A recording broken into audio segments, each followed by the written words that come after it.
भागवत ने इंदौर में sign language में लॉन्च नमस्ते सदा वात्सल्य प्रार्थना लॉन्च की है।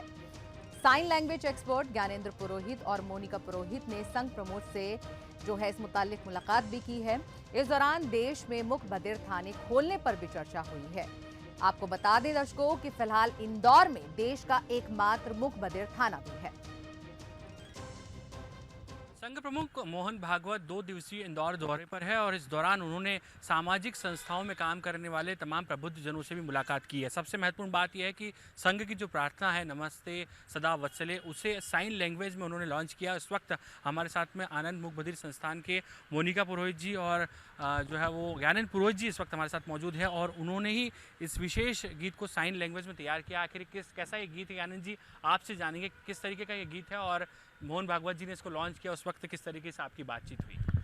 हाँ, ये एक प्रार्थना ऐसी है जो कि मातृभूमि को समर्पित है और मातृभूमि को जब हम भारत माता की जय करते हैं संकेतों के हाव भाव से, तो एक अलग फीलिंग आती है।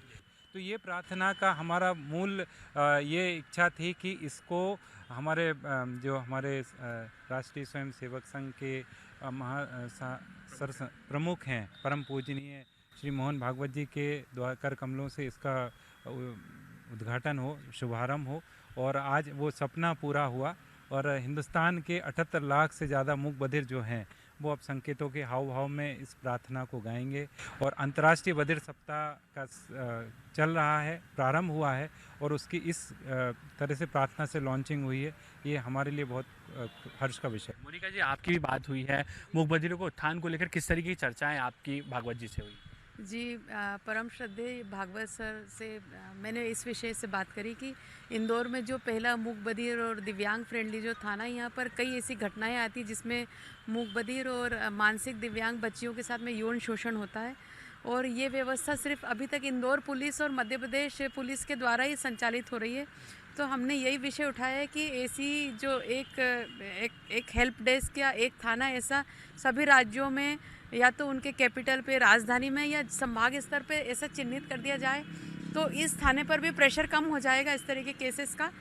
इन बच्चियों को सभी तरह से न्याय मिल पाए और अंतर्राष्ट्रीय बधिर दिवस पर हम किसी भी तरह से इस कार्य को सार्थक कर पाए तो ये हमारे लिए सौभाग्य की बात है। ये है इंदौर के ज्ञानेंद्र पुरोहित और मोनिका पुरोहित और जिस तरीके से मूक बधिर को उत्थान को लेकर यहाँ पर उन्होंने काम किए हैं, अलग अलग योजनाओं पर काम किया है जिसे यहाँ पर भारत सरकार ने भी कहीं न कहीं सम्मानित किया है। और अब जब मूक बधिरों को लेकर जो काम कर रहे हैं उसमें जब साइन लैंग्वेज के साथ में संघ की प्रार्थना उन्होंने लॉन्च की है तो मकसद यही है कि जो स्वयंसेवक ऐसे हैं मूक बधिर हैं वो भी कहीं ना कहीं इस प्रार्थना को साइन लैंग्वेज के जरिए समझ सके और उनकी इसी कोशिश को संघ प्रमुख मोहन भागवत जी ने भी सलाम किया। कैमरा पर्सन जितेंद्र मकवाने के साथ